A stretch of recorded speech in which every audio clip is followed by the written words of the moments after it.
Ooh, that Kings loss stings. Really stings, considering Sacramento was in full control for much of this game in Denver. They lose 116 to 110.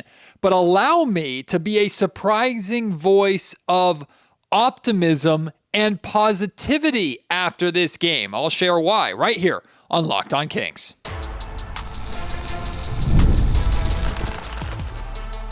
You are Locked On Kings, your daily Sacramento Kings podcast, part of the Locked On Podcast Network, your team every day.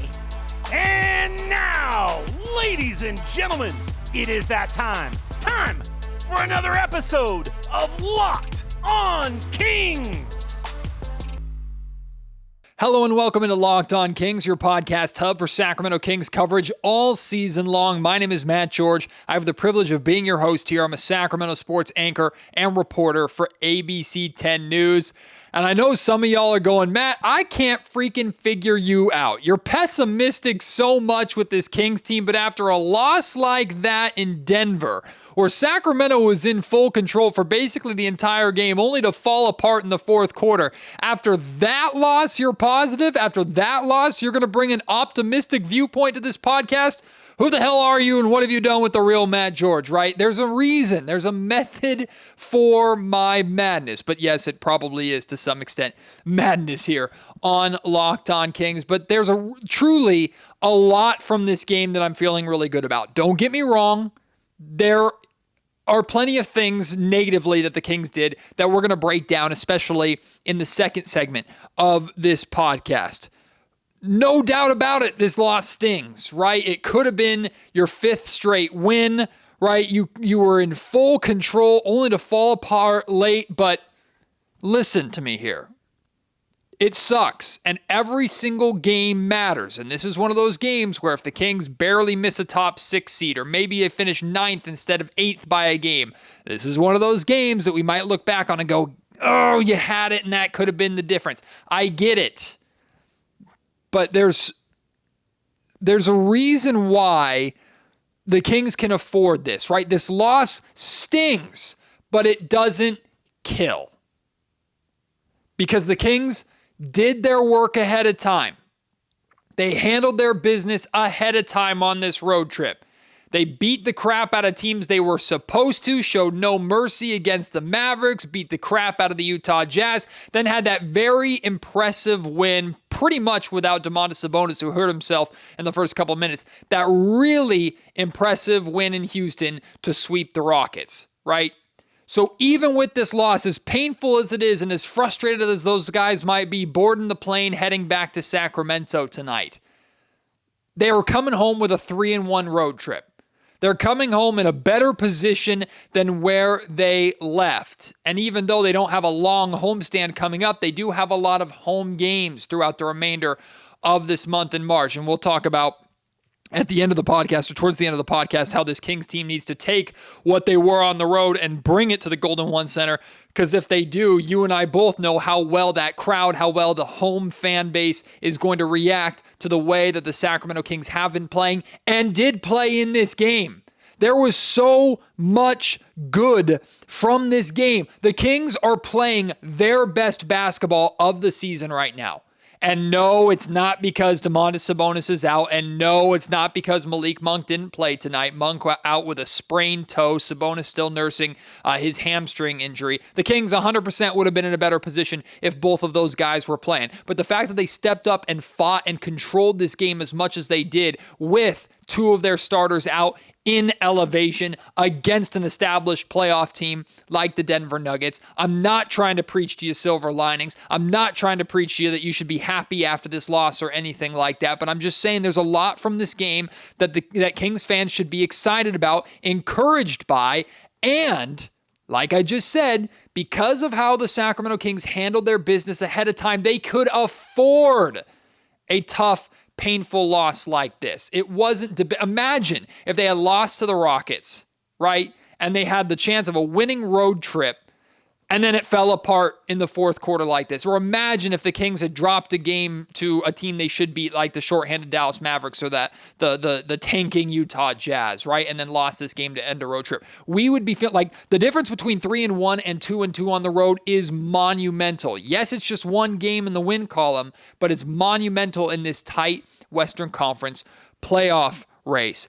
I thought Doug Christie's game plan tonight was sensational.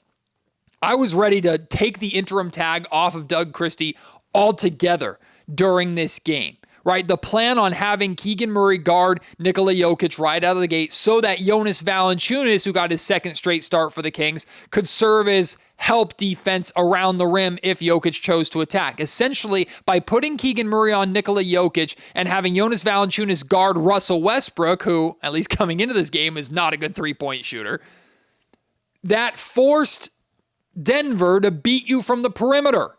And Denver is one of the worst, if not the worst, three-point shooting team in the league, right? You can live with that. That was the game plan. It worked like a charm for Sacramento. You just tip your freaking cap to Russ going 4 of 7 from 3, right? Of course Russ does that against the Kings. He's been doing it his entire freaking career. You tip your cap. You say, it's going to take Russell Westbrook knocking down 4 threes to beat us. And the officials being dreadful. We'll get to that too. Russ beats you, okay. At least it wasn't Nikola Jokic going for 30 or 40 points by killing you in the rim and from the perimeter, right? I thought the game plan defensively for Doug Christie was phenomenal. I thought he thoroughly outcoached Mike Malone in that first half. Credit to Malone. He made some adjustments, especially in that fourth quarter, and the experience and star power of the Denver Nuggets, with the help from the officials, ended up winning out. But I thought there was so much good from Doug Christie and his game plan in this game, and the strong starts to these games, and even the start of the third quarter. But the Kings' strong starts in the first quarter, that has been a trend over this road trip. That has been a trend over the past 5 games. And it's a complete flipped script, right? The Kings outscored the Nuggets 42-29 in the first quarter. It's the third time this season the Kings have scored 40 or more points in a quarter. A 42-point quarter to start this game. Yes, the offense was great. Shots were falling. That was awesome. But a lot of the good looks the Kings were generating were from transition opportunities based off of defensive stops. Right? A really, really solid first quarter. Over the last 5 games, the Kings are averaging a 30-23 advantage in the first quarter. That is, like I said, a complete 180 to a big issue with the Kings earlier on in the season. Because instead of getting off to slow starts and allowing their opponents to build confidence that carries through an entire game, right? Why do you think the Kings were getting torched from three-point land by so many teams all season long? Yes, the Kings' three-point defense was an issue and has been an issue for sure. But the Kings have allowed teams, even bad three-point shooting teams, to build up confidence because of the three-point shots that they were getting, and that confidence carried through 4 quarters of a game and led to a lot of losses for the Sacramento Kings. Now what we're seeing is the Kings getting off to strong starts, building their own confidence. Remember how bad the Kings were shooting from 3 for, the first 3 months of this season? Remember how much it sucked? Well, we're starting to see the Kings knock down 3-point shots again. Zach LaVine's knocking down threes. Keon Ellis, who had a bit of a rough night, especially in the second half, but got off to a strong start offensively, starting at the point guard spot. He was knocking down threes. Jake freaking LaRavia was brilliant in this game, especially at the start of the game. Now, at the end, he passed up a couple open threes that he either needed to take or he needed to swing the ball to Keegan Murray and not give it right back to Zach LaVine in the corner who was covered. But Jake LaRavia hit 3 threes in that first half, was playing great defense, getting out in transition. I thought Jake LaRavia was excellent for the Kings coming off the bench to start this game, right? So much of this game was fantastic, especially with that start, because the Kings built confidence for themselves and they carried it into, after a 10-point lead, I believe, at halftime, they started the third quarter, kept their foot on the gas, right? But while we got towards like the middle parts of the third quarter, a little late third quarter, let's say, and the Nuggets got the game down to 4. And then the Kings pushed back, built it back up to like 7 or 9 points, right? And I remember saying, like, the Nuggets are going to make one more big push. The Kings have to be ready for it. It's going to happen. Another big push is coming. Unfortunately, though, that big push came at the start of the fourth quarter. And that big push came with Nikola Jokic on the bench. We'll get into the bad from this game coming up in just a second. Today's episode of the Locked On Kings podcast is brought to you by Open Phone. Running a small business means you're wearing a lot of hats. Your personal phone becomes your business phone, and before you know it, you're juggling customer calls day and night. As your team grows, it becomes impossible to manage everything on just your personal number. So that's where Open Phone comes in. It's the number one business phone system designed to help you keep your work and your personal life separate for just $15 a month, which is the cost of a few coffees. If that, you get complete transparency and visibility into everything happening with your business phone number. Open Phone works through an app on your phone or computer and integrates with tools like HubSpot and hundreds of others. It also uses AI-powered call transcripts and summaries, so you'll have a rundown of your calls and action items the second that you hang up. And if you miss a call, hey, no problem. Automated messages are sent directly to your customer, ensuring you never miss an opportunity to engage. Right now, Open Phone is offering 20% off of your first 6 months when you go to openphone.com/lockedonnba. That's openphone.com/lockedonnba for 20% off of 6 months. Openphone.com/lockedonnba. And if you have existing numbers with another service, Open Phone will port them over at no extra charge. All right, now for the bad. Let's get into the bad from this game, particularly the fourth quarter. And we can't start with anything else bad than with the officiating. The officiating in this game was atrocious, absolutely atrocious. It sucked on both sides, but it especially sucked for the Kings, right? The officials had no control over this game, absolutely no consistency. And when you talk about lopsided, 30 Nuggets free throws to 14 for the Sacramento Kings, that's not even the worst part. The Nuggets had 15 free throws in the first half, and then 15 free throws in the second half. The Sacramento Kings had just 4 free throws in the entire second half.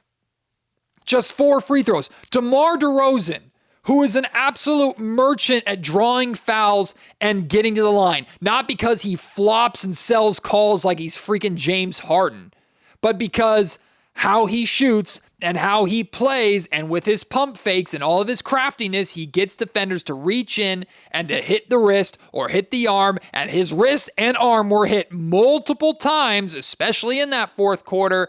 He shot 0 free throws in quarters 2 through 4. All 4 of his free throws in the first quarter.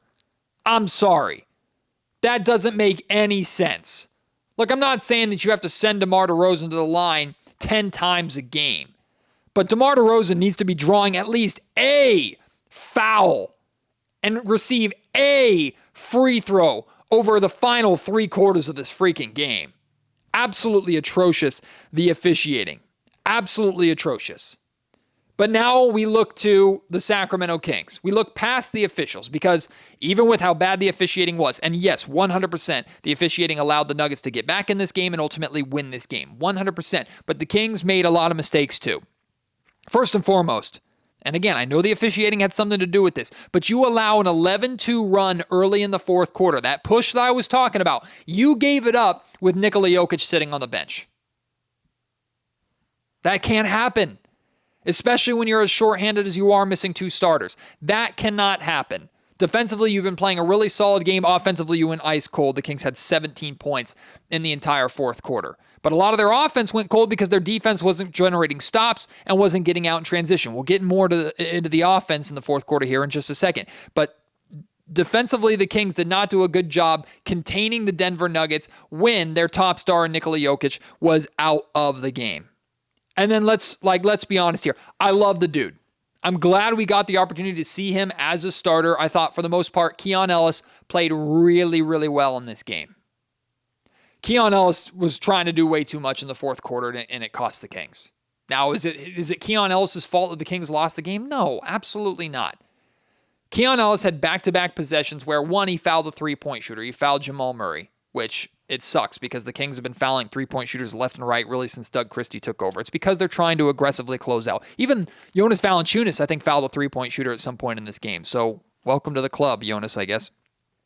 But look, I can live with a Keon Ellis aggressive closeout. He fouled Jamal Murray. It sucks giving up 3 free throws in a close game. Like it's painful, right? I'm pretty sure Jamal Murray gave the Nuggets the lead from the free throw line, if I'm not mistaken. But I can live with Keon Ellis making an aggressive closeout on one of the best three-point shooters on that team. What I can't live with is after a Kings miss, Nikola Jokic gets the rebound, starts to bring the ball up the floor, and Keon just goes for an unnecessary home run steal. Right? He tries to wrap around and poke the ball away. And we can look at the replay and we can debate, Matty got the ball first, blah, blah, blah, blah, blah, blah, blah. The officiating is ticky-tack terrible. Everything is going against you. Everything. The star has the ball. Why are you putting yourself in a position to allow the bad officials to continue to make bad calls with ease? Right? It is an easy position to screw yourself over. I understand it may have been clean. I understand you may feel it wasn't a foul and he got ball first. That's fine. It's an unnecessary risk to take given the circumstances. It's where Keon Ellis, I felt, showed his youth or showed his lack of experience. Those plays kill you. And this was, and I know this for a fact, I am not defending Mike Brown's treatment of Keon Ellis. Not at all. It was the biggest mistake Mike Brown made is how he treated Keon and giving him DNPs and stuff like that. Like, it's one of the main reasons why Mike Brown got fired. Let's be honest with you. Like, he did a terrible job with Keon Ellis this season, 100%. But Mike Brown specifically would tell at least me and show me instances of Keon gambling and trying to do a little too much. This is not going to be a pile on Keon fest because he's not the only one that does this. And a lot of times when Keon gambles, he comes up with big steals. It's kind of the same way we live with the chaoticness of Malik Monk on the offensive end. He makes these flashy passes and these crazy plays and these epic finishes. At the same time, too, sometimes Malik is a little out of control. It's kind of the same thing with Keon. Keon is going to gamble for some of these steals and try and make some of these big defensive plays. When they work out, he looks fantastic. And more often than not, they work out. But when they don't work, it's painful and it can kill you. And unfortunately, in this moment, I just felt Keon tried to do a little too much at an unnecessary time. He put the game in the hands of the officials more than it already freaking was. And it cost Sacramento.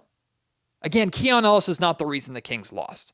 And I'm not piling on Keon. I just thought, hey, this is a growing moment for Keon. This is a learning moment. And I know Keon. I understand how smart of a basketball player he is, as well as how hard of a worker he is. I understand. You best believe, like, Doug Christie and Keon are probably already having conversations about this. There's going to be film study on this. And I promise you, for the most part, Doug can live with Keon taking that risk as long as he learns from it. But at that point in time, I just felt Keon did a little too much. And it allowed the officials to make another bad call, if you think it was, but it allowed the officials to blow the whistle again, and it just hurt the Sacramento Kings. And then offensively, right? The fourth quarter offense was bad, right? The ball movement gone. You had 22 total assists in this game. That number is low for the Kings. That number needs to be higher. But you only had one assist in the fourth quarter. One assist in the fourth quarter. Yeah, no crap, you lost a close game. One assist in the fourth quarter. That can't happen, man. There's still just a lot of ISO ball. And at times, honestly, a lot of guys afraid to shoot, and the guys that were shooting sometimes were taking questionable shots. Zach LaVine hit a ridiculous turnaround jumper at one point, who I think gave the Kings a lead when this game was close in the fourth quarter. Like, sometimes you just tip your cap to guys like LaVine, scores like LaVine, making plays like that. And you can live with him and DeRozan taking those shots, or you can at least trust them for the most part to take those shots. But the isolation play in crunch time doesn't need to stop, because the Kings have some valuable isolation scores on this team, but that can't be all you freaking do. Move the basketball. Now, I will say, unlike in the past, unlike that lost to the New Orleans Pelicans in the fourth quarter, the last game before the All-Star break, when the Kings just kept going to DeRozan over and over and over and over again, and it wasn't working. I do appreciate that the Kings did a better job of sharing the touches between DeRozan and LaVine in this fourth quarter, right? LaVine took 8 shots, DeRozan took 6. Okay, that's better. And also, hey, tip my cap, shout out DeRozan, 35 points tonight, even though he couldn't get to the freaking foul line. Passed Patrick Ewing for 27th all-time in scoring. So congratulations to DeMar DeRozan. There is still too much isolation play. There needs to be more ball movement. in late in games. I understand maybe you probably would have had a little bit more, could have had a little bit more if Sabonis and Malik Monk were out there, but still, I do think this Kings team goes a little too ISO heavy in close games, at least for my liking, but at least it wasn't tunnel vision going to the same guy, DeRozan or Levine, over and over and over and over and over again. When it wasn't working or shots weren't falling or the defense was adjusting, the Kings at least put the ball in somebody else's hands at times. I appreciate that. This episode of the Locked On Kings podcast is also brought to you by BetterHelp. Who is your support system? We all need people to lean on, whether it's friends, family, mentors, or even professionals. Even the strongest leaders and athletes know that asking for help makes them better. Therapy is one of the best ways to build a strong support system. It's not just for tough times, of course. It helps you with setting boundaries, developing coping skills, and becoming the best version of yourself. I've been seeing my therapist for years. TJ, he's quite literally changed my life. I started seeing him during COVID, and honestly, the best thing that I learned about therapy, amongst a million things, is you don't have to have a lot of baggage, or you don't have to be dealing with something traumatic or terrible to go and see a therapist. I was the type of person that was like, my problems aren't big enough to see a therapist. Well, therapy is not about helping you tackle life's biggest struggles or the biggest curveballs that life throws at you. Therapy is about helping you recognize and unpack baggage that you carry with yourself every day, but more importantly, giving you the skills and the strength to overcome those curveballs as they continue to be thrown at you over the course of life. That's what therapy is all about. That is that support system. Learn to ask for help. And what's good about BetterHelp is that they're convenient and accessible. BetterHelp is fully online, making it easier than ever to connect with a licensed therapist from anywhere. With over 30,000 professionals available, you can find the right fit and switch anytime at no extra cost. Build your support system with BetterHelp. Visit BetterHelp.com/LockedOnNBA today to get 10% off your first month. That's BetterHelp, HELP.com/LockedOnNBA. All right, we've established that this loss stinks. Right? It sucks. You would have much rather the Sacramento Kings come home from a meeting with De'Aaron Fox and the San Antonio Spurs on Friday on a 5-game win streak, riding high after a very, very impressive loss in Denver while missing 2 starters, right? But if you're the Kings, you had a fantastic road trip, even with how it ended. Do not let this loss take the wind out of your sails. And for the love of God, even if you are a really good road team and you play better on the road than you do at home because of this, you got to create your own energy and you like being the adversary to the crowd or whatever the hell the reason is, do not stop playing the way that you're playing. Please, because we all know how much Kings fans inside the Golden One Center will love the effort that the Kings have been playing with over these games. Picture that first quarter in the Golden One Center. Picture Jake LaRavia going off the way he did in the Golden One Center. Hell, he did it in his first 2 possessions of his debut, and the Golden One Center went nuts for him. Right? Picture Jonas Valanciunas doing what he's doing. Keegan Murray doing what he's doing. I know Keegan had a rough game today and offensively only scored 6 points. DeRozan and Levine knocking down the shots that they're hitting. Keon Ellis doing what he's doing, right? The crowd is going to respond to that. So do not take your foot off the freaking gas. Do not do it. Do not fall into the comfort and trap of playing at home. And yes, on Friday, it's going to be a very emotionally charged game. You got De'Aaron Fox and the San Antonio Spurs coming to town. Fox's return. Fans are going to cheer. Fans are going to boo. De'Aaron Fox is going to be pissed freaking off. Even though he's the one that wanted to trade out of Sacramento, you best believe he's coming in here ready to shut everybody up. You and I know better than anybody else how good De'Aaron Fox is when he's pissed. Look out, Kings. But also, you just lost a very winnable game. You're playing your best basketball right now, and you're playing a Spurs team that quite frankly sucks. I know Fox is going to cook. Wemby ain't there no more, and the rest of that team is not up to par with you. Kick their ass. If De'Aaron Fox does his thing, fine. Let De'Aaron Fox do his thing. Beat the Spurs' ass. Do it. Because if you're worried, we should all be worried about a pissed off Fox. But San Antonio should be worried about a pissed off Kings team that just lost a very winnable game because they dropped the ball. They're pissed off at the officials. They're returning home after some road cooking. Take it to the Spurs on Friday. I want to see it. I need to see it. My pessimistic eyes need to see this Kings team and the way that they were playing on the road. I need to see it in person, especially going into the brutal schedule that the Sacramento Kings are about to start with themselves, beginning on Sunday against the Los Angeles Clippers. This game is 100% winnable. De'Aaron Fox or no. Go and get this game. You got to get this game. I need to see the Kings play the same way because, again, a loss like tonight, it sucks, but you can afford it because of the work that you did. You dropped to 9th, but you're tied with the Clippers in 8th. You're 2.5 games back of the T-Wolves and the Warriors, who are in 6th place and 5th place. You're still very much in it. Handle your business at home, beat a bad team in the San Antonio Spurs, and then turn your attention to that massive Clippers game on Sunday. And you're going to also have a massive game next Thursday against the Golden State Warriors. Huge games coming up, but don't look too far ahead. Beat down the Spurs when they come to your building. It's going to be a fun homecoming in a lot of ways for De'Aaron Fox. I'm going to be happy to see the dude. I'm looking forward to talking to him. I hope I get the opportunity to. I like De'Aaron Fox a lot. That's no surprise to all y'all. I like him as a person. I like him as a player. As soon as that ball tips off and he gets his tribute video, he gets booed or cheered or whatever, he's the enemy. Go out and beat him.